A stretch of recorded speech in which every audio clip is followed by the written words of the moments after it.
دا یو ورور کړی دی او ډېر فایدهمند سوال دی او ما ته داسې ښکاري چې مخکې موږ یو پیر دوه د دې جواب کړی دی.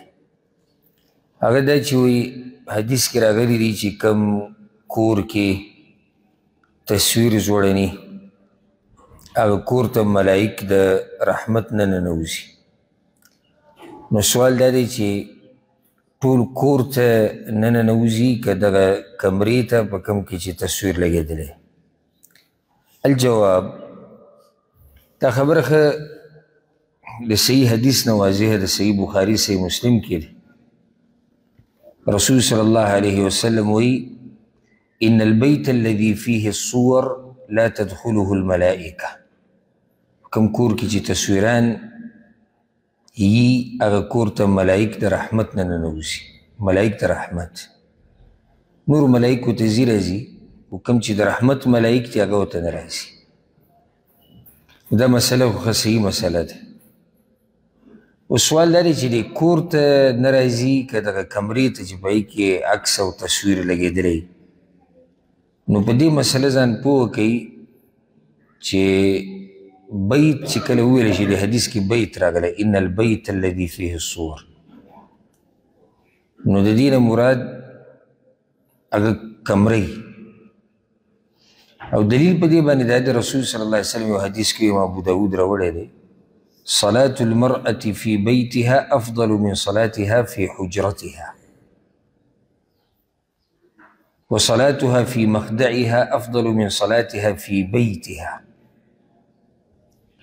نو دیزی کې وی د زنانه مونځ کول په کمره کې دننه غوره دي چې دی په کور کې کوي. نو کمرې ته بیت ویلی دی. عام کور کې لکه د کور په منځ کې زنانه ولاړه ده مونځ کوي. د دې نه غوره دا دی چې زنانه په کمره کې مونځ کوي. په کمره کې به غوره دی چې ګوټ کې وکړي. نو دې نه دا مسله ثابته شوه چې بیت کله ناکله کمرې ته هم ویلی کېږي.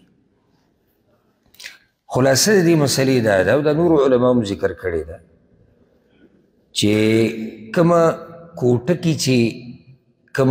کې چې تصویران جوړني هغې ته ملایک نه ننوځي باقي کور ته راتلی شي. او داسې کیدی شي لکه اوس په خاندان کې یو بېدینه دی او هغه نه مني خبره د مشرانو کور کمره کې تصویران جوړن کړي دي نو باقي خلک خو دا کار ښه نه ګڼي خو صرف دی دا کار کوي په دې ګناه کې اخته دي. نو د ده دې کوټې ته یا د ده دې کمرې ته بیا ملایک د رحمت هغه نه ننوځي. دلته ورسره دا مسله یاده کوي دا تصویران په بیټکونو کې او په کوټو کې ځوړندول دا حرام کار دی دا ناروا کار دی او دا تشبه دی د یهودو نصاراو سره د هغوی طریقه ده.